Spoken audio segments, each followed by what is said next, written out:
Welcome to part 2 of the Versys 650 fork oil change. Yep. We are here at Not Your Average Bikes, and without further ado, we're not going to mess about, we're just going to get straight on with it. So over to the bench. Get to it. Here we go then. What size is that, Kieran? It's a 24. Ooh, a 24. It's always been a good size of spanner, I find. Quite a meaty one.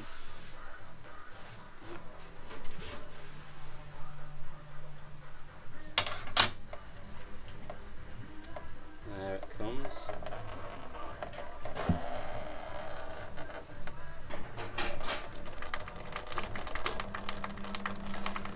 Ooh, that's quite an aroma. Does it smell? Awful. If you're wondering what Kieran's doing, he's just put some brake fluid in there and is attempting to clean out the inside of the fork while it's all still in its original configuration. Getting ready for the weekend. We're also working on increasing the percentage of our audience Of a female of the female variety, the female persuasion. We don't have many female persuasion. If that doesn't do it, then I don't know what will. What are you doing there then, boss? Well, we've managed to get through to the next stage, where ideally having the correct tools is the best approach. There's a device for feeding into these holes and supporting it, so you can compress the spring down to get access to this nut under here, by which point you can then start undoing some other bits and pieces. So the nut under here is a 14, and the cap on top there that we need to undo is a 19. Okay, so we've managed to release that one, so we can start taking the component parts a piece. Component pizza party? Component party pizza? Component parts to pieces.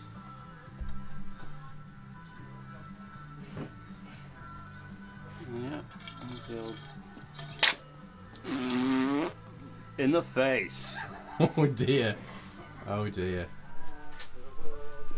What are you doing there then, Kenny G? Well, we've got to separate the two parts of the fork, and to do that, because we're already clean, we don't have to take the Allen bolt out, which I'm reliably informed. We just got to get the dust seal off and the circlip off, and then they should separate. It's just nasty. Finest bit of a seal you've ever seen. So with the dust seal and the circlip removed, Kieran's going to yank on his fork and separate the two bits. Many things yet again. So with the fork disassembled, we can have a look in here and see that the mating surface for the new oil seal is all clean, scratch free. That should hopefully hold some oil.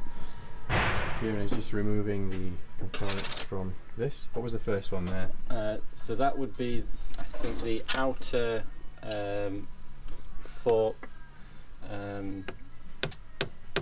Ring piece. This ring job piece, yeah. And then there's an inner one that sits in the groove. And we've got a spacer, and then the oil seal, which seems a little tight. And then, what's left of the dust seal? Yeah, circlip, and yes, horrific business. What are you doing then, Chief? Well, following some advice, just putting a bit of this grease in around some of the surfaces that will be, you know, in contact with other metals and stuff, which should aid the both reconstruction and the life of the bits and bobs that we're putting together. What is it you're putting on there? Well, this officially is motorcycle bearing grease. Right. Essentially, we're putting everything back together again. Some nice new fresh pieces, and it's a case of working kind of in reverse almost, that the bits need to be going in, so whatever's the last thing on show is the first thing to go on. So the dust seal is first, then the oil seal, and we work our way down. Talk us through what we've got then. So we've got all the component parts pieced back together now in their correct order, as best I can tell. So we've got from the bottom up, you've got the dust seal, the retaining clip, the oil seal, the spacer, then we've got the outer guide bushing, and then the inner guide bushing. That's not sat in its little resting place just yet, but it was just to help as an indication. But that just drops down and clips in. There's plenty of free movement in that. I think important to remember that this is an upside down fork, so we are effectively working upside down with the seals. So the writing is on the lower side here, and the dust seal is obviously designed to prevent stuff going in that direction. So I've got all those bits in, and now we are putting this thing back together.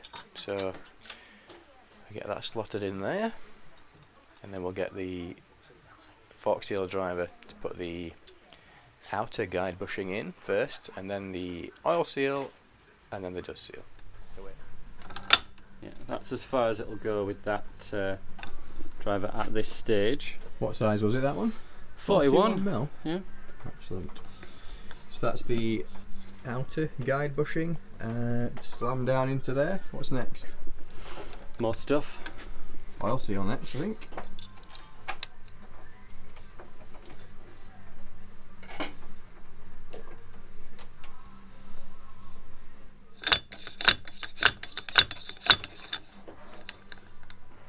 That looks to be enough space to get the retaining clip. There we go.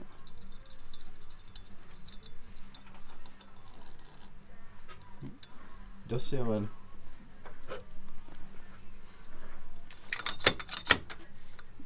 Seems to be the one.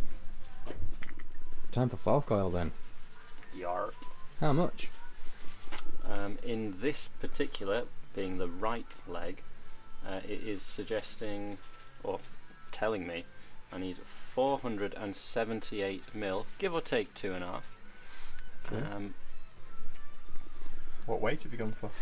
I've stuck with the standard 10 weight because I'm not necessarily going to be doing any racing or severe driving or riding, but you never know.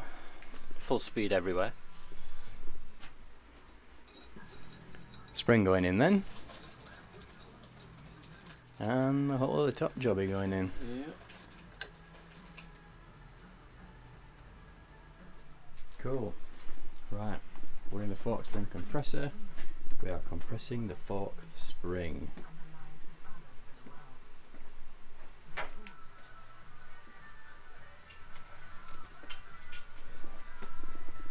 Bet y'all didn't know Kieran was magic, did you? So we got the fork spring compressed in the fork spring compressor, which allows us access to this nut here. So now I've put that in, we can start to tighten things down a bit.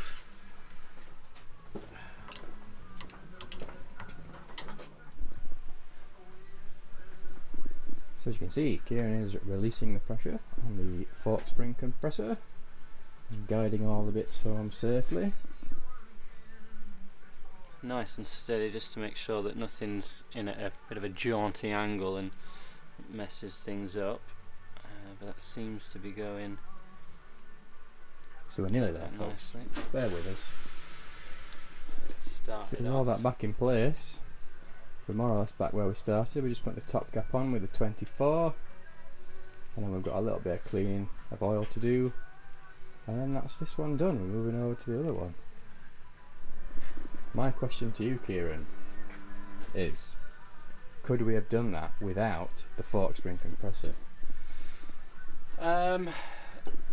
It is possible, but you have to sort of bodge your own bit of kit together.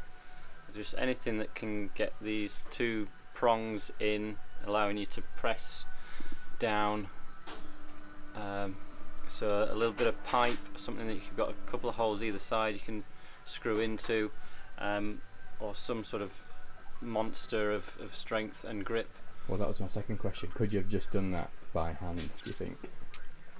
I think all the disassembly is conceivable, but I think having to put it back together would be quite a trickier task. I agree. I think we're not normally one to shy away from bodging something, but I think in that instance the fork spring compressor was an essential tool. Yeah. Is that back together then? I think so. Cool. Shall we have some lunch? Greasy mess, yeah. Alright, let's clean that up, have some lunch, and do the other one. Wait! We've not said something, have we? What are we adjusting? It's the rebound damping force adjustment. Yeah. How are we doing that then? Well, the average build rider, which it suggests is 68 kilograms, which I'm more or less there, a little under, with no passengers and no accessories. I don't know to what extent accessories, are, but 1 3/4 turns out from fully clockwise position. Show us that in the real world then. I'll give it a try. So you've got that turned all the way fully clockwise, and then you are turning it out 1 3/4 turns Half. for the average rider of 68 kilograms. 1.5. 1 3/4. Excellent. So that's set up as standard. Yep. Okay, now I'm on some lunch. I spoke too soon. I'll get my lunch eventually. We've got to do the spring preload, which is the 19mm at the top there. So we're going to hold the larger 24mm section of this with the spanner, and then we're going to wind this top one out. And for the average rider of 68 kilograms, we need to be 7 full turns out from closed. Yes. So there we go. We're going to do that 7 times, and then that's that adjusted. Right then everyone, we have had some lunch and we have disassembled the left hand fork, and we're now reassembling it, and this one has a slightly different amount of oil. This one requires 487 millilitres of fork oil, so it's slightly more than the other one, which I believe was 478, just to confuse things. Yeah, it's because this one doesn't have the other adjustment rod in there, so there's a bit more space to take up. So that's why there's a difference. Okay, so just to reiterate, the right fork leg with the damper adjustment is 478mm, the left one without the damper adjustment is 487mm. So there we are then, dude. Forks are all done. How do you feel about that? Well, obviously getting the second one done was much easier than the first. There wasn't the additional adjuster to mess around with, but certainly once you know what you're doing with one side, it makes things a whole lot smoother and quicker with the second one, and that probably took 10-15 minutes to do the second rather than like 2 hours. Yeah, it's no bother at all, that second one, was it? So what's left to do? Stick them back on the bike? Bang them back on the bike? Do we need to film that? Maybe not. Well, we'll see how we feel, if there's anything that arises when we or do... just play the first video in reverse. Yes, cool, we'll just do that, I'll stick it in Sorted. reverse. All that's left to do then is tidy all of this mess and pretend that there aren't many pieces left in the box that the seals came in, and get them back on the bike. So that's us done. We hope, as ever, that this video was helpful. And entertaining. I don't think it was entertaining. Come on. Okay, maybe, probably not. Alright, see you on the next one. Ta-da!